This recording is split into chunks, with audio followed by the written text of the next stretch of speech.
Hola, ¿cómo están todos? Me alegra mucho saludarlos. Un cordialísimo saludo, un gran abrazo en la distancia.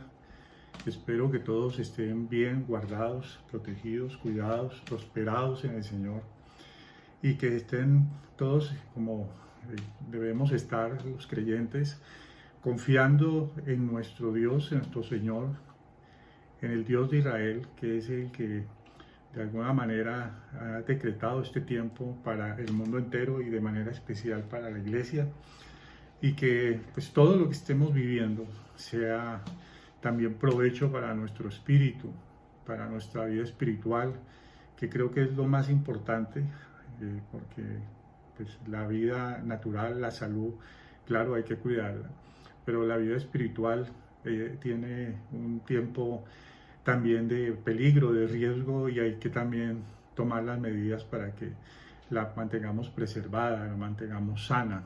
¿Sí? Recuerden que la palabra dice en alguna parte que hay que tener más temor de perder nuestra alma que de perder nuestra vida natural. Así que en eso radica la importancia de mantenernos cuidados, guardados y protegidos en el Espíritu. Hoy tenemos un mensaje de parte del Señor para la iglesia.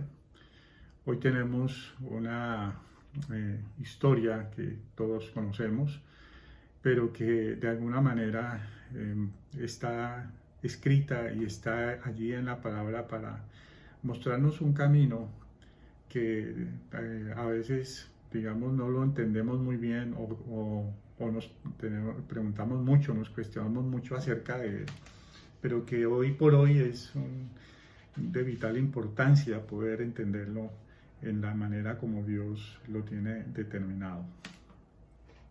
Nuestro mensaje de hoy se llama Como en los tiempos de Noé. Está, recuerdan, en el Evangelio de Mateo, en el capítulo 24, el Señor les explica a sus discípulos algunas cosas que están por suceder durante los eventos del tiempo final. Y Él les dice a ellos que como en los tiempos de Noé estaban sucediendo o iban a suceder algunas cosas que ya habían pasado en la historia, pues para eso se refiere a Noé, pero que también están proyectadas proféticamente para que sucedieran y sucedan durante el tiempo de la iglesia, que es el tiempo nuestro. Entonces, nuestra historia comienza de esta manera. La historia de Noé, de su familia, y la historia del arca que Dios le ordenó construir, es una historia que nos permite entender los tiempos en los cuales estamos viviendo, y de manera especial nos permite entender los propósitos de Dios, no solamente sobre la humanidad o sobre parte de ella, sino también para la iglesia, en momentos, en tiempos en que todos nos podemos encontrar en peligro, como es el tiempo presente.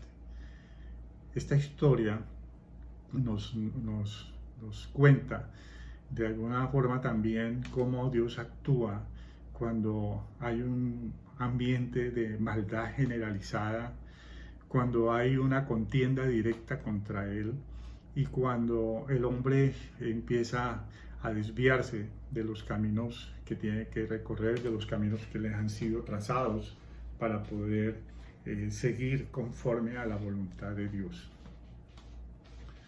En Mateo 24, en el capítulo 24, en el versículo 37 en adelante, dice el Señor a sus discípulos: pero como en los días de Noé, así será la venida del Hijo del Hombre. Después, pues como en los días antes del diluvio, estaban comiendo, bebiendo y casándose y dándose en casamiento hasta el día en que Noé entró en el arca. Y no entendieron hasta que vino el diluvio y se lo llevó a todos. Así será también la venida del Hijo del Hombre. Y lo que llama la atención es que cuando ustedes ven la historia que está narrada en el capítulo 6, en el 7 y el 8 de Génesis, donde el Señor, viendo lo que estaba sucediendo en los tiempos en que vivía Noé con su familia en la tierra, Él de alguna forma determina, no, de alguna forma o de manera específica determina que esa generación no iba más, que esa generación no tenía ya más futuro, no era más viable, y que al igual que la humanidad de ese momento, también la naturaleza que la rodeaba también tenía que ser suprimida, borrada de la faz de la tierra. Pero lo que, como les digo, llama la atención es que el Señor se expresa en la palabra de que había subido tanto la maldad, que era tan alta la maldad que había en el pueblo, que era tanta la maldad que había en la humanidad de ese momento, que pues obviamente primero se arrepentía de haberla creado, y en segundo lugar pues no le quedaba más que ordenar que fuera exterminada. Y cuando Jesús hace el paralelo de ese tiempo, de esa humanidad de ese tiempo con la del tiempo en el que él vivía, y la proyecta también al tiempo en lo profético, proyecta al futuro, él dice que esa misma humanidad era la misma que estaba haciendo cosas que son muy normales. Se casaba, se daba en casamiento, comían, y en alguna otra parte de la compraban y vendían, y hacían las cosas que ustedes y yo hacemos hoy por hoy, las cosas cotidianas, las cosas normales. Pero aún así, esa generación era una generación mala, era una generación malvada a los ojos de Dios, y de una maldad tal que Él ordena, que Él decreta sobre esa humanidad ser arrasada. Y la pregunta es, ¿cómo puede ser entonces que tengamos nosotros, a la vez que vivimos una cotidianidad, un tiempo, digamos, normal, donde las cosas que se hacen son normales, donde las cosas que aparentemente hacemos son normales o que son aparentemente inofensivas frente a Dios, no son pecaminosas frente a Él en nuestro criterio? Sin embargo, Él las ve distintas. Él las vería distintas, las vio distintas en ese momento y las vio diferentes hoy. Entonces, ¿qué es lo que nos plantea realmente esta situación? ¿Estamos todos entonces condenados a sufrir lo mismo que vivió esa generación, o hay alguna diferencia? Hay una diferencia sustancial, somos distintos nosotros, la iglesia de hoy, la humanidad de hoy, a esa humanidad, a ese tiempo. Esta tal vez sea la pregunta que tenemos que respondernos hoy.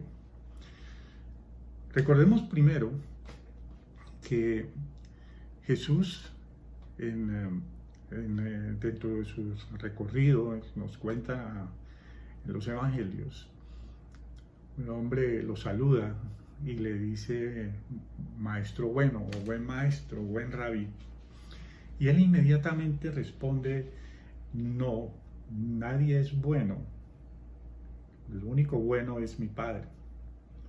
Él mismo incluso se incluye en ese concepto. Él, varón sin mancha, varón irreprensible, el Cordero puro para sacrificio, el Dios hecho hombre, el Santo de los santos, se califica como malo, porque al decir que el único bueno es su Padre, automáticamente dice todos los demás somos malos. Y si es así, entonces digamos que la lógica nos muestra que ninguno debería ser salvo. Nadie debería ser salvado, porque nadie tendría mérito para ello. Si somos malos, si somos parte de esta generación, pues toda la generación tendría que correr esa misma suerte. Sin embargo, miren, amados, ser malos O sea, tener esa naturaleza inclinada a la maldad es una cosa y ser malvados es otra. Porque en la expresión maldad y en la expresión ser malvados hay una diferencia. El malvado, el hombre malvado, la persona malvada, claro, es una persona mala, es una persona que está inclinada hacia lo malo, pero tiene una diferencia frente al que tiene también esa misma tendencia.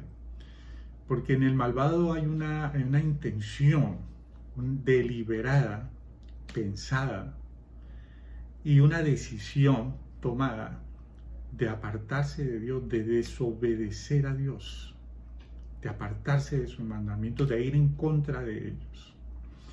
Y hay también en el malvado una ceguera espiritual muy aguda que le impide entender las cosas de Dios, la palabra de Dios, la voluntad de Dios, que le impide tener una relación con Dios y un temor por el Señor. Y el malvado también tiene ya una conciencia cauterizada, una conciencia relajada, que también le impide entender la diferencia entre lo bueno y lo malo.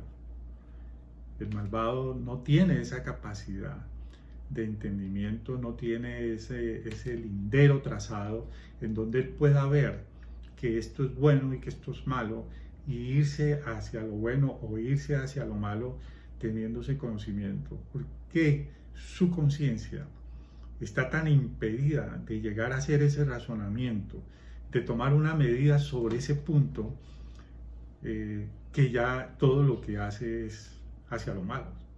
Lo bueno está borrado, lo bueno está totalmente desfasado en él. En Génesis 8:21, sobre este mismo punto, el Señor le dice a Noé algo muy extraño, algo que nos deja un poquito perplejos. En Génesis 8:21 nos cuenta que después del diluvio, cuando el arca es ya, digamos, puesta en tierra y ya hay una, digamos, finalización de ese periodo de tiempo, ya Noé desciende del arca con sus hijos, con su familia y con los animales que cargaba allí, y la tierra empieza a ser poblada. La primera decisión que él toma, obviamente, es ir a hacer un altar al Señor, en agradecimiento, en reconocimiento de quién era él frente a Dios y quién era Dios frente a él. Hay una reconciliación entre esa humanidad que representaba Noé y Dios mismo, el Dios que había ordenado que pasaran todas esas cosas. Y a continuación, en el Génesis 8, en el versículo 21 dice: al percibir Jehová olor grato en la ofrenda que le estaba haciendo Noé, dijo en su corazón: no volveré a maldecir la tierra por causa del hombre, porque el corazón del hombre se inclina mal desde su juventud. Ni volveré a destruir todo ser viviente como he hecho. Miren cómo aquí Dios dice, él personalmente le dice a Noé: el corazón del hombre es inclinado al mal. Hay mal en el corazón de todos los hombres. Pero aún a pesar de ese mal, yo no volveré a destruir la tierra. Y no habrá sobre mí, sobre la voluntad que yo decrete sobre la tierra, nunca más volver a hacer lo que ya se hizo cuando este diluvio. Y eso es, pues, extraño, ¿no? Porque él había ordenado destruir la tierra, había decretado ese tiempo de destrucción sobre la humanidad y sobre la naturaleza de ese tiempo, basado en que era una generación mala, una generación malvada. Y sin embargo, al final, después del periodo, es como si Dios hubiese reflexionado o hubiese pensado: o hubiese tomado una opinión distinta. No porque él se hubiese equivocado allí, sino porque cuando él vio la actitud de Noé, cuando él vio que este hombre, a pesar de lo que había pasado, porque él también pasó vicisitudes muy grandes encerrada en esa arca, lo veremos más adelante, él de todas maneras manifiesta su agradecimiento, sale a hacer el sacrificio, el altar, y reconoce al Señor como el Señor de su vida, y así lo expresa. Entonces el corazón de Dios se conmueve, porque aunque él reconoce que Noé era un ser humano especial, era un ser justo, un hombre justo, como lo dice la misma palabra, él también entiende que aún en ese hombre había maldad, porque todos los hombres la hay. Pero a pesar de su maldad, a pesar de su inclinación a lo malo, este hombre podría también reconocerlo a él como Dios. Había esperanza en el destino, en el futuro de este hombre, en el futuro de la humanidad, porque el hombre que reconoce a Dios como su Dios, el hombre que tiene la humildad, que tiene la suficiente bondad en sí para reconocer a Dios como el Dios todopoderoso, pero como el Dios todo misericordioso, esa humanidad es un hombre, es una persona que agrada a Dios, que su sacrificio agrada a Dios, que las cosas que hace agradan a Dios. Pero de todas formas, queda en el aire flotando ese dilema. Hay maldad y hay en todos los hombres, y hay maldad en todos los tiempos. Eso lo hemos visto a lo largo de la historia. La maldad siempre ha estado en la historia, en el comportamiento, en el corazón, en la mente, en la psiquis del hombre. Hay maldad. Maldad de diferente expresión, maldad de diferente grado, pero hay maldad. Y en estas condiciones, entonces, si es así, hay una diferencia entonces. Hay una diferencia que el mismo Dios la está marcando. Porque en nosotros hay tendencias a hacer cosas malas. Todos tenemos eso. Mire que el mismo Jesús lo dice. ¿Y por qué él se diría a sí mismo que él tenía tendencia a hacer cosas malas? Porque en él había una naturaleza humana en ese momento. Y como ser humano él pudo tener esa lucha con la maldad. Ven que en el Evangelio cuenta, por ejemplo, que él airado azota a los mercaderes en el templo. Eso es ira. Y la misma palabra dice que no estemos airados por nada. Él, por ejemplo, empieza a pensar en desobedecer la voluntad del Padre cuando va al monte antes de entregarse a las autoridades y vivir esa última etapa de su sacrificio hasta la cruz. Él duda, o él vacila, o él quisiera, en su naturaleza humana, apartarse de la voluntad de Dios, de la voluntad del Padre. Y lleva esa lucha allí y le dice al Señor: aparte de mí este cáliz, aparte de mí esta copa. Y eso es impresionante, me parece a mí, porque el mismo Dios se hizo hombre para poder entender en dónde estaba el problema, en dónde estaba realmente el meollo de la gran problemática de la relación entre él y los hombres. Entonces, hay la tendencia a hacer cosas malas, pero eso no significa que no tengamos una conciencia de lo bueno o lo malo. Nosotros, a pesar de que podamos tener una inclinación a hacer esas cosas, también tenemos un conocimiento de que esas cosas son malas, de que hay cosas que son buenas, hay cosas que agradan a Dios y hay cosas que no. Eso lo sabemos todos en nuestro interior. Eso lo sabe usted y lo sé yo. Eso lo sabemos en nuestra intimidad, en nuestros pensamientos. Sabemos que hay cosas que no son buenas delante de Dios. Y aún así nos inclinamos a hacerlas. Nos arrastra a veces esa tendencia a hacer lo malo. porque muchas veces lo malo predomina sobre lo bueno que hay en nosotros. En una lucha de lo bueno y de lo malo en nuestro interior, en nuestro corazón, en nuestra mente, se vacila, se dan traspiés, se duda entre hacerlo o no hacerlo, y a veces perdemos esa batalla contra lo malo. A veces tomamos malas decisiones, hacemos malas cosas, tenemos reacciones malas y de las cuales tenemos que arrepentirnos después, porque al tener conciencia entre lo bueno y lo malo, tenemos también la capacidad de reconocer cuando hemos actuado mal o cuando hemos hecho cosas que no son agradables a Dios.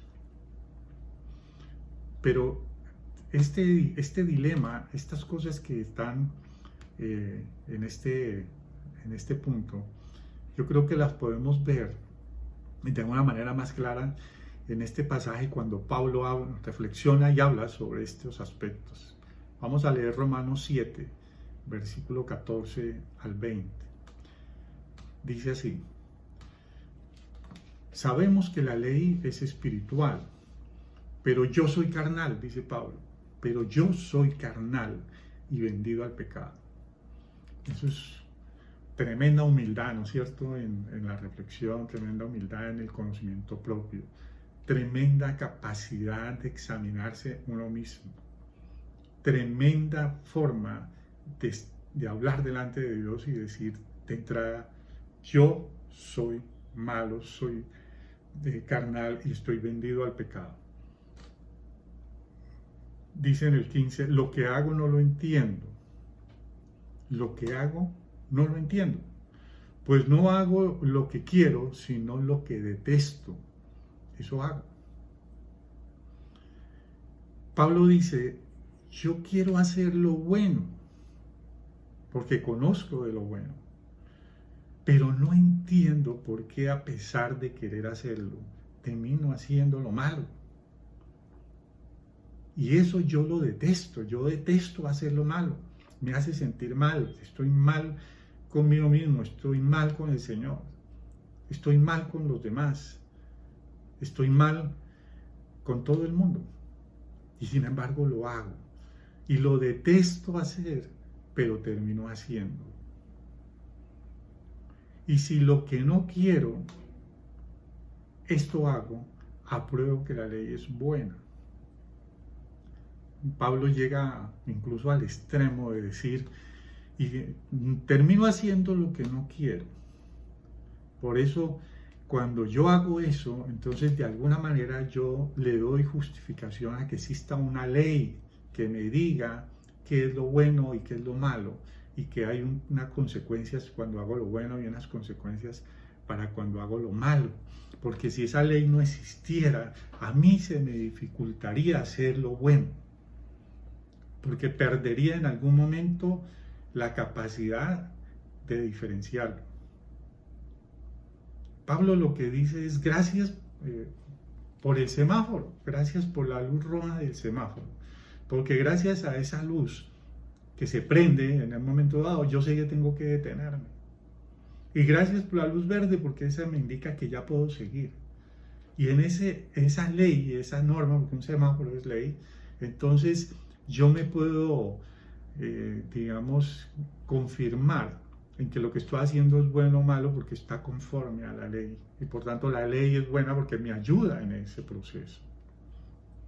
Y dice en el siguiente versículo, de manera que ya no soy yo quien hace aquello, sino el pecado que está en mí.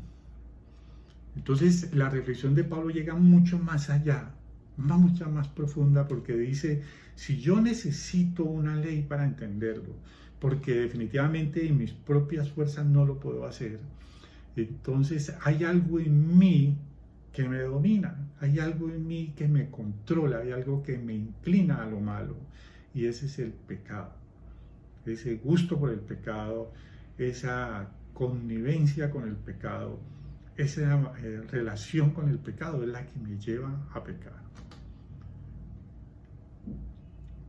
Y dice en el 17, perdón, en el 18, yo sé que en mí, esto es, en mi carne, no habita el bien, porque al querer el bien está en mí, pero no el hacerlo. El querer el bien está en mí. Creo que todos tenemos una potencialidad de ser buenos. O sea, todos somos potencialmente buenos porque queremos hacer el bien. Pero el bien no habita en nosotros. Lo que habita en nosotros es el mal, porque estamos en un envoltorio, en un empaque de carne que está llena de oportunidades de hacer lo malo, que nos da la oportunidad de hacer lo malo permanentemente. El solo hecho de vivir nos empuja a hacer lo malo. Y dice más adelante, y no hago el bien que quiero, sino el mal que no quiero. Repite con otras palabras el mismo concepto. Entonces no hago el bien que quiero hacer, sino que termino haciendo lo contrario, el mal que no quiero hacer. Y si hago lo que no quiero, y ya no lo hago yo, sino el pecado que está en mí, dice Pablo. Entonces miren cómo hay una diferencia, porque Pablo reflexiona, porque Pablo tiene autocrítica, porque el Espíritu de alguna forma nos lleva a reconocer la maldad que hay en nosotros. Y al reconocerla ya estamos en la batalla. Y al estar en la batalla, entonces, lo que nosotros le mostramos a Dios en esa lucha es que hay en nosotros un hálito, hay un aliento, hay un espacio en nuestras vidas y en nuestra integridad espiritual en donde el bien puede habitar. Pero necesitamos ayuda. Por eso cuando el Señor, me remito nuevamente a Génesis 8:21, cuando el Señor ve lo que hace Noé y el sacrificio de él es grato a sus ojos y a su nariz, que es lo que él percibe de ese sacrificio, un olor grato, entonces él dice, este hombre me representa a la humanidad y hay un dilema moral, hay una encrucijada moral en el hombre, porque él quiere hacer lo bueno, pero termina haciendo lo malo. Por lo tanto, el problema no es la carne, el problema no es el hombre como ser, el problema no es el hombre como criatura, el problema es lo que tiene adentro el hombre. Por lo tanto, la batalla no es contra el hombre. La solución no es erradicar al hombre de la faz de la tierra, sino erradicar el pecado. Y ahí empieza realmente lo que Dios quería hacer en este propósito con Noé. Muchos autores hablan incluso de que esta generación era la generación que correspondía a todas esas leyendas que con el tiempo dieron formación a lo mitológico, a la mitología griega, a la mitología romana, a la mitología escandinava, a la mitología americana, figuras como Zeus, como Apolo, como Hércules, todos estos superhombres, digamos, eran probablemente parte de una generación, de una civilización muy especial que se formó en ese tiempo y que de alguna manera marcó su destino por el mismo hecho de que se empezaron a considerar tal vez semidioses, porque todos sus desarrollos y sus avances en todos los campos los llevaron a ser cada vez más orgullosos y cada vez más altivos frente a Dios y se apartaron de Él. Y entonces, por eso, en todas las historias de las diferentes culturas alrededor del mundo hay señales y rastros de este diluvio universal, de este diluvio que acabó con toda esa civilización de ese tiempo, con todas estas generaciones levantadas en los tiempos de Noé y que llevaron a que Dios tomara una decisión radical frente a ello. Incluso miren cómo esta condición de esta generación llevó a la maldad extrema, que dice en Génesis 6:5, que era una generación tremendamente malvada. Y porque aunque nosotros vemos cómo Jesús hace un paralelo entre las dos eh, entre las dos situaciones, entre el tiempo de Noé y el tiempo en el que él le hablaba a los discípulos, hablando de una aparentemente normalidad. En la normalidad de ese tiempo era normal, porque era dentro de su propio carácter. Esta generación se había dado sus propias regulaciones morales y se apartaron de los mandamientos del Señor y ya no lo reconocían probablemente como Dios, y todo el desarrollo y todo el poder físico, intelectual, científico que habían podido desarrollar, lo que hicieron fue apartarlos cada vez más de Dios. No sé si ustedes van apreciando los paralelos con la época que vivimos, pero en esa era la situación. Y la situación era tan grave en materia de desobediencia, de maldad, que arrastraron con ellos a la naturaleza que los rodeaba. Porque el Señor no solamente ordenó que se erradicara la maldad de los hombres a través de exterminarlos, de sacarlos, de borrarlos de la faz de la tierra, sino que hizo lo mismo con buena parte de los animales creados, de los limpios y de los no limpios, como dice la palabra. Logró que se preservara algunas especies a través del arca con Noé, pero a la mayoría desapareció junto con los hombres. Y la pregunta sería, ¿por qué? ¿Qué culpa tenía la naturaleza? Uno entiende lo de los hombres, pero los animales, ¿qué culpa tenían ellos frente a Dios? No tenían, digamos, esa conciencia que se esperaría de una persona. Pues déjeme decirle algo.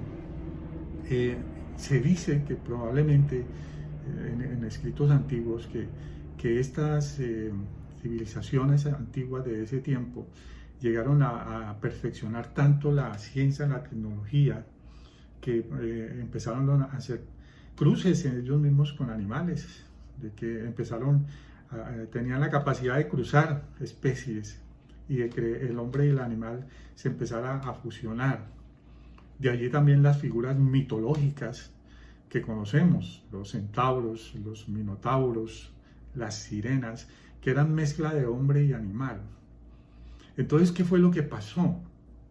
Que el hombre traspasó la barrera, la distancia entre las especies, y empezó a transformar a su manera, a la manera de Dios, creyéndose Dios, especies animales, fundiéndose con ellas y creando seres aberrantes a los ojos de Dios. Seres que no eran creación de Dios, sino del hombre. Y eso fue lo que llevó al Señor probablemente a erradicar también la naturaleza. Porque los animales también fueron pervertidos, los animales también fueron degenerados, fueron rebajados de la especie original que Dios había creado para convertirlos en algo absolutamente extraño, totalmente distinto de lo que eran. En el tiempo que vivimos, eso también es parte de esta generación. Lo que está haciendo el hombre moderno es precisamente eso, es buscando emular a Dios, jugando a ser Dios, manipulando genéticamente cosas de la naturaleza, alimentos, animales. Están manipulando gérmenes, están manipulando virus, están creándolos, y si no los están creando, por lo menos están jugando con ellos. Y no solamente para investigación científica, o sea, no queriendo hacer lo bueno necesariamente, sino también para usarlo como armas biológicas contra otras personas, contra otras culturas, contra otras naciones. Probablemente esta pandemia que estamos viviendo tiene un origen zoonótico, o sea, es un virus con un origen animal que traspasó la barrera de las especies y pasó al hombre, pero porque el hombre invadió una esfera del animal. Lo que se ve en China en este momento son animales vivos que se venden en mercados que llaman mercados húmedos, en donde se mezclan animales que no deberíamos tocar. Recuerden que el Señor estableció una diferencia entre animales inmundos y animales que podríamos utilizar para nuestra vida, animales domésticos, animales que ya estaban destinados para eso. Pero el hombre ha ido más allá Y entonces por eso hoy vemos que hay consumo de animales silvestres, de animales salvajes que no están destinados para eso. Desde hace siglos el Señor lo determinó así, pero esta generación está cambiando eso. Está saltándose esas reglas, está saltándose esas barreras y estamos viendo las consecuencias. Y en el tercer elemento del tiempo de Noé encontramos que hay un conflicto, se armó un conflicto, se armó una pelea, pongámoslo así, una disputa entre la humanidad y Dios. El hombre se enfrentó a Dios hasta el punto de que a Dios no le tocó otra decisión, sino la de acortar los tiempos de esa generación. Miren que en Génesis 6:3 se narra, se dice que esta generación de los tiempos de Noé era una generación que tenía una gran longevidad. Noé era aproximadamente 500 años y se vivía unas edades muy altas y muy grandes. Recuerdan a Matusalén y otros que tenían edades que incluso podían llegar hasta los 900 años. Dios había ordenado que estas generaciones fueran longevas, porque la longevidad, esa duración de la edad, es una bendición de Dios. Es una manera de cumplir un propósito de Dios con esa generación que le es agradable, que le es propicia a Él. Y esa longevidad de ese tiempo fue cortada, fue reducida tan drásticamente, que pasó de ser de siglos a ser solamente de 120 años, y prácticamente desde ahí empezó a rebajar, a disminuir incluso hasta los tiempos presentes. Claro, intervinieron los cambios climáticos y biológicos que se dieron después del diluvio, porque el diluvio es un evento geológico, un evento geofísico, y las edades geológicas de la Tierra tiene una relación con estos eventos, que fue probablemente un gran cataclismo, que no solamente consistió en las lluvias que se precipitaban por la alta densidad de la atmósfera, sino también probablemente por la explosión de volcanes subterráneos que hundieron territorios enteros. Incluso Platón, el filósofo griego, dice que, o cuenta en sus diálogos, que le fue relatado a él por Solón, que era un gran prohombre griego de la antigüedad, que había un continente llamado la Antártida, y donde vivía una civilización muy avanzada que fue destruida totalmente porque se hundió en el mar. Entonces hay muchos rastros de esto en muchas narraciones históricas. Por eso la mayor parte de las enfermedades, de los males que han venido sobre la humanidad, han tenido que ver precisamente con esa invasión, con esa destrucción de los elementos de la naturaleza que el hombre ha hecho, abusando de lo que Dios le ha determinado para hacer de manipulaciones que no le están concebidas a hacer, que están cruzando barreras incluso morales, porque se está pasando ya, digamos, de sobrepasar leyes biológicas y naturales establecidas por Dios desde la creación, los que creemos en la creación. Entonces nos encontramos que ya se está buscando una manera que no se intervengan los métodos y los sistemas naturales, sino que el hombre pueda a su antojo crear especies o modificarlas, o incluso modificarse él mismo genéticamente. Esta es una guerra frontal contra Dios. Estamos en una guerra, en un tiempo de guerra frontal contra Dios, en todos los aspectos, pero principalmente desde el punto de vista científico.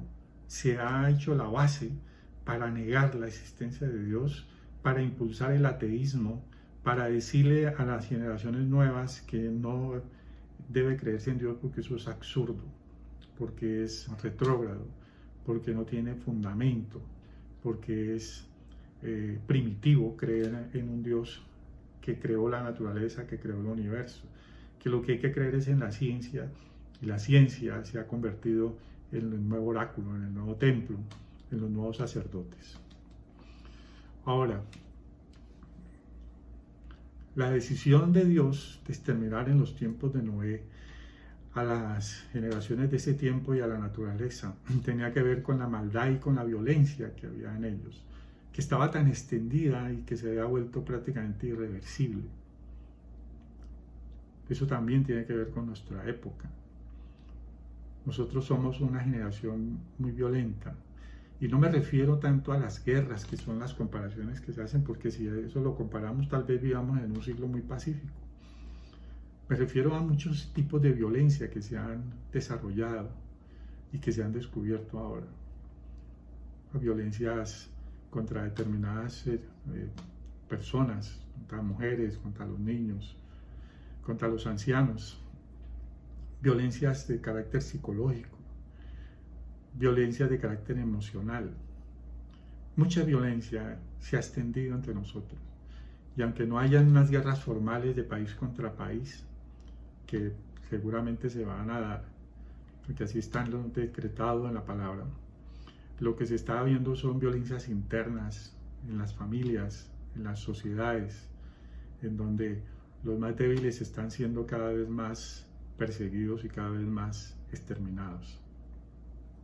Por eso lo que llevó al Señor a salvar a Noé, a sacarlo de ese destino que estaba ya marcado para esa generación, es que encontró que él era un hombre justo, y que él había levantado generaciones iguales a él. Dice la palabra, generaciones iguales a él que caminaban con Dios. Miren la gran diferencia. Lo que nos hace diferentes de una generación, porque todos compartimos la generación, estamos todos históricamente en la misma generación, es que hace una parte de ella y que hace la otra. Mientras unos dejan a sus hijos totalmente descuidados y los arrojan a lo que el mundo quiere hacer con ellos, otros se preocupan por levantar familias temerosas de Dios, con valores y con principios, recogidos en sí mismo, con autocontrol, con manera de diferenciar lo bueno y lo malo, con respeto por determinadas cosas que son fundamentales en la vida de toda sociedad. Y esas generaciones fueron levantadas por Noé, o sea, él venía levantando a sus hijos y a sus nietos y seguramente a sus otros descendientes con ese temor a Dios y con esa fe, con esa intención de que estuvieran siempre aferrados al Dios Todopoderoso. Ahora, Dios le da a Noé la instrucción de construir un arca. Y yo quiero hacer marcar aquí algo muy claro. Amados, un arca no es un barco. Te parece un barco, pero no lo es. Un arca no tiene timón. El arca que fue instruida por el Señor no tiene timón, porque no iba a tener un capitán, no iba a tener un timonel, alguien que lo guiara, porque el único propósito que tenía esa arca era flotar, era sobrevivir sobre las aguas, era sobreaguar, era aguantar el tiempo en que iba a destruirse la tierra para que el arca pudiera permanecer y en algún momento llegara a un puerto seco. No había timón, no había quien controlara, a diferencia de Dios, esa arca. Noé y su familia y las criaturas que viajaban con él no tenían ninguna forma de saber en qué dirección iban, ni a dónde llegarían, ni en qué tiempo se terminaría eso. Dios le dijo a Noé que iba a llover 40 días y 40 noches y nada más. Y con esas pequeñas instrucciones, él se subió al arca y nada más. Y a su familia nada más podía decirle. Y se subió al arca con la idea de que el único que sabía si él se iba a volver a bajar de allí y se iba a volver a salir a salvo era Dios. Nada más. Había cumplido las instrucciones cómo se construía el arca y nada más. Esa arca simplemente flotaba en las aguas. Si subían o bajaban las olas, si habían ruidos, si habían tempestades, truenos que se oían dentro del arca, lo único que podía hacer no era esperar y confiar. Lo único timón, la única brújula y el único reloj que tenía el arca eran las promesas de Dios. Nada más. Hoy estamos en un arca. Yo considero, y creo que todos hemos conseguido, estamos en un arca en donde estamos confinados para ser salvados de un tiempo muy difícil. Y por eso el arca tuvo una construcción especial, porque de la maldad que el Señor quería preservar a la tierra, Él entendió que hay que hacer un arca, y un arca que tuviera unas especificaciones muy especiales. Tu casa y mi casa son un arca. Si estamos en un momento de confinamiento es porque necesitamos navegar unas aguas muy tormentosas y unas aguas que parecen que nos van a sobrepasar, que nos van a hundir con todo, porque las noticias que oímos son muy malas, son malos augurios, malas predicciones, malas proyecciones, mal futuro. El arca parece que no va a ser suficiente. Y eso nos pone en un momento de incertidumbre y de dudas. Y por eso esta palabra tiene ese propósito, que miremos cómo se cumplen los propósitos como en los tiempos de Noé. El arca tenía 3 niveles. El Señor le dijo que le hiciera 3 niveles. Y miren, eso está en Génesis 6:16, lo pueden leer ahí. Entonces, cuando el Señor quiere hacer salvación en una persona, en una nación, en una sociedad, siempre hay 3 niveles. En las cosas de Dios siempre hay esos 3 niveles. El arca de Noé tenía 3 niveles. El arca de la alianza tenía 3 elementos. ¿Sí? ¿Recuerdan las tablas de la ley? La jarra de oro con el maná y la vara de Aarón. El templo tenía 3 niveles. El atrio, el lugar santo y el lugar santísimo.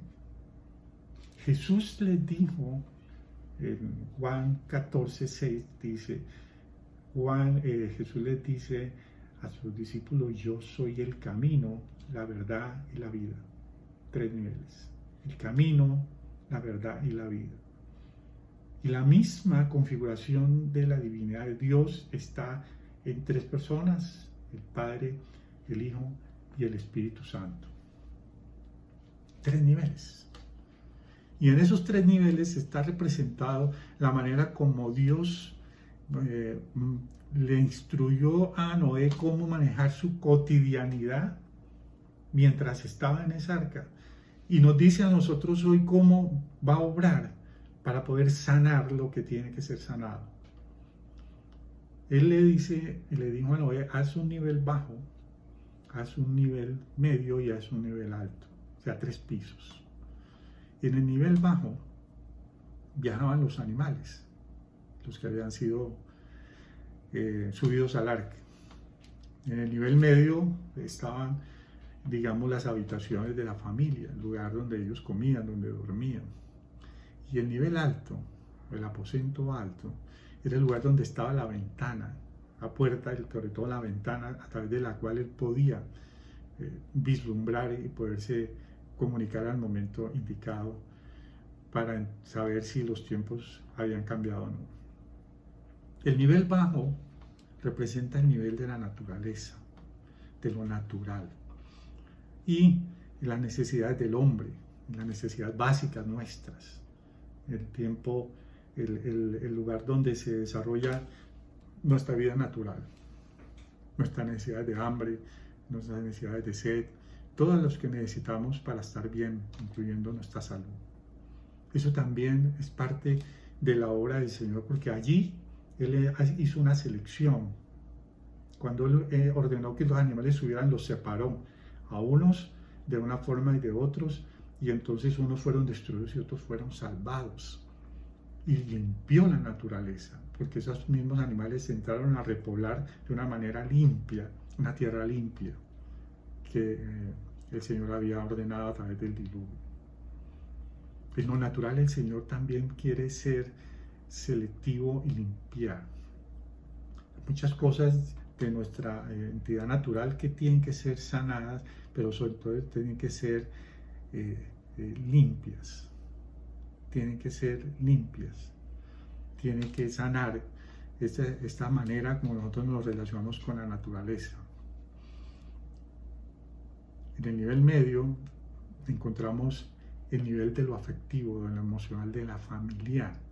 Allí es donde Dios entra a sanar las relaciones entre padres e hijos, entre esposos, en las emociones propias, en los sentimientos nuestros, en toda nuestra parte relacional y emocional. Estamos en nuestras casas poniéndonos a prueba en esas relaciones. Por eso algunos están siendo probados en eso. Y nosotros vemos hoy cómo los niveles de violencia doméstica, intrafamiliar, ha subido en el mundo entero. Porque al reencontrarse de un momento a otro las familias, los padres, los hijos, los abuelos, mucha gente que antes podían camuflarse en diferentes actividades diarias cotidianas, ahora ya no lo pueden hacer y tienen que vivir cara a cara. Y por eso allí con los que tú estás es con los que Dios ha determinado que estés. Y tienes que sanar esa relación, porque no tienes dónde escapar, porque no te puedes refugiar en el trabajo, ni te puedes ir para la calle, ni ir a buscar a los amigos o a las amigas, ni ir a buscar el vicio, ni ir a buscar el escape que normalmente tenías. Te toca confrontar, te toca enfrentar, te toca aceptar, te tocará perdonar seguramente para poder sanar esa parte. Ese es el nivel medio del arca. Y el nivel alto es el aposento alto. Es el lugar de la adoración y de la comunicación con Dios. Es donde uno sube a esperar las respuestas sobrenaturales de Dios en unos tiempos de juicio o de prueba como los que estamos viviendo. En el arca estaba representada por la ventana, ¿sí?, donde Noé esperó el tiempo para poder ver si la tierra había ya secado. Miren cómo él dice la palabra: primero se cerciora de esto, y para estar más seguro envía primero a un cuervo que no vuelve y después a una paloma que vuelve con un pico, con un ramo de olivo en su pico. El cuervo representa esas oraciones a destiempo, esas oraciones ansiosas, esas oraciones que se hacen desde la necesidad y no desde la espiritualidad, esas oraciones que no están conjugadas con el tiempo de Dios, con la voluntad de Dios, que no están coordinando y por lo tanto no regresan, no vuelven, no tienen respuesta. La paloma representa las oraciones en el Espíritu. Son las oraciones oportunas, son las oraciones desde el fondo del corazón de un justo, de alguien que está realmente buscando la presencia de Dios primero que todo. Y son las oraciones respondidas del Señor. En eso también hay sanidad. Por eso el propósito de Dios y del arca es que nosotros podamos demostrar que tenemos una confianza absoluta en que Dios tiene el control de todo, incluso de la magnitud de lo que Él ha decretado o ha permitido sobre el mundo. La Biblia dice que Dios es pronto en tener misericordia y que es lento para desatar su ira. Por eso, aunque pudiéramos estar en un tiempo de juicio de Dios sobre el mundo, lo que Él está permitiendo que pase estará siempre ajustado a su infinita misericordia, amados. Recordemos, por ejemplo, que aún decretando la destrucción de Sodoma, Él negocia con Abraham, o Abraham negocia con Dios, buscando que aunque hubiesen pocos justos, Él pudiera revertir esa orden. Allí hay una expresión muy clara de que Dios siempre antepone la misericordia por encima de cualquier juicio de Él mismo. Imaginemos, amados, cómo Noé y su familia estuvieron encerrados en el arca por cerca de 14 meses.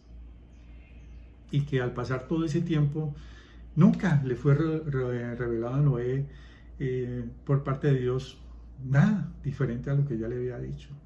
Solo le habló de un diluvio de 40 días, 40 noches y nada más.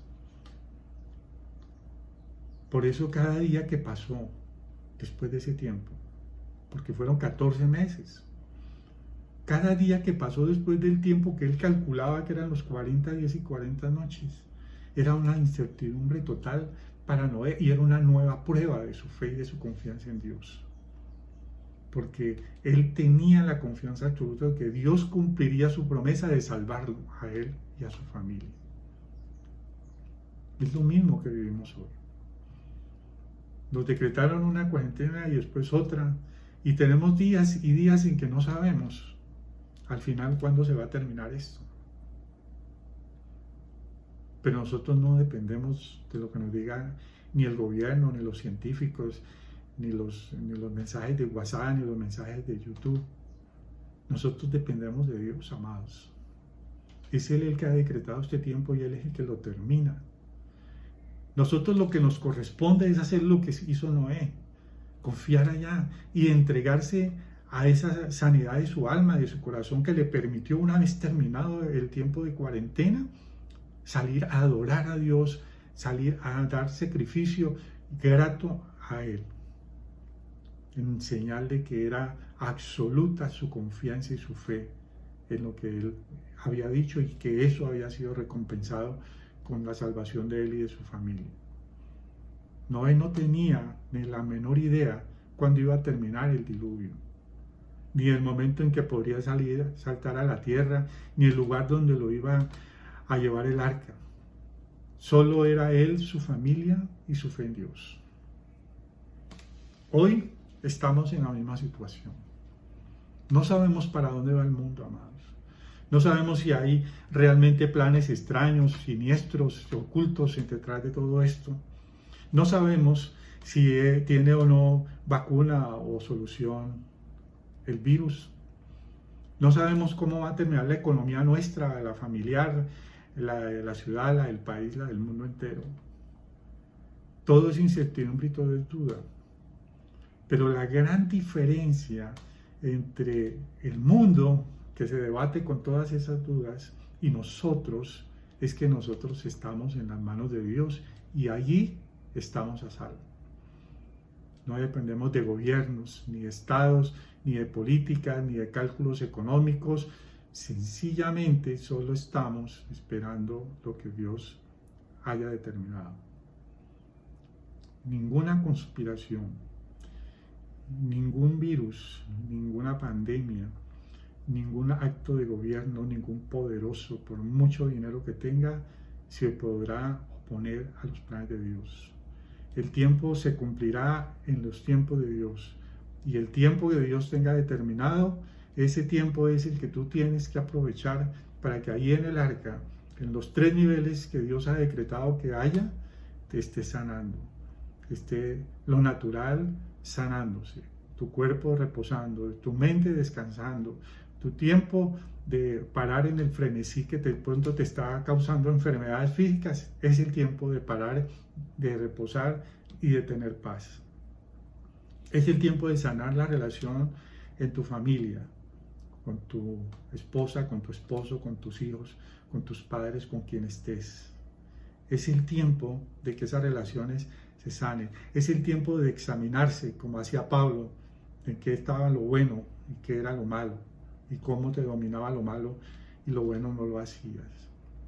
Pero también es el tiempo de subir al aposento alto, de buscar de Dios, de buscar su presencia, de buscar sus respuestas en medio de todo este bullicio que hay a nuestro alrededor y de seguir confiando en Él. Este es el mensaje del arca y de los tiempos de Noé. Yo sinceramente espero que lo puedas entender y lo puedas comprender. Y le puedas pedir a Dios que te ayude a sobrellevarlo, que te ayude a permanecer en confianza y en fe frente a Él, y que al final de todo esto tú puedas y yo podamos ver la recompensa. de los que son fieles, de los que creen, de los que confían en el que dirige todo, en el que controla todo de verdad, que es Dios Todopoderoso. Muchas gracias. El Señor los bendiga a todos.